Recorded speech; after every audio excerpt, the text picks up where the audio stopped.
অনেক ক্ষেত্রেই বাচ্চাদের ঘুম পাড়াতে বা খাওয়াতে যে জুজুর ভয় দেখানো হয় তার নাম পুলিশ।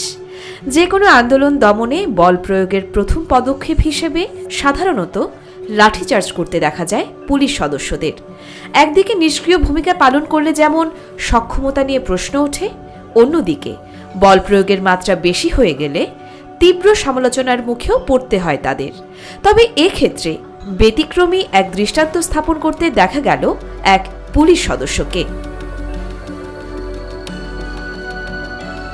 সামাজিক যোগাযোগ মাধ্যমে ইতিমধ্যেই ভাইরাল এক ভিডিওতে দেখা গিয়েছে কোনো রকম আঘাত ছাড়াই আন্দোলনকারীদের ছত্রভঙ্গ করে দিয়েছে ওই পুলিশ সদস্য, যার নাম রিয়াদ হোসেন।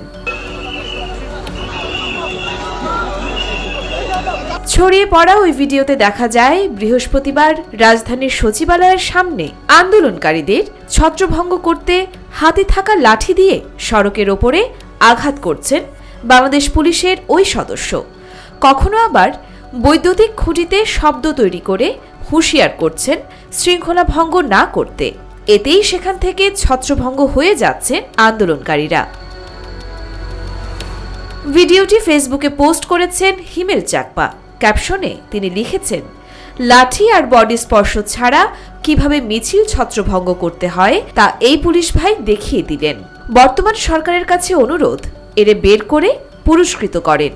শুক্রবার যখন সারা দেশ নানাভাবে বসন্ত বরণ আর ভালোবাসা দিবস উদযাপন করছে, তার মাঝেই বিকেল 5:20 ফেসবুকে হিমেল চাকমার সেই ভিডিওটি শেয়ার করে বর্তমান আইন উপদেষ্টা আসিফ নজরুল লিখেছেন, এই পুলিশ ভাইটাকে অনেক ভালোবাসা। দেশজুড়ে প্রশংসাকারীরা বলছেন, এটাই হওয়া উচিত পুলিশিং, এভাবেই তাদের মানুষের মন জয় করা উচিত।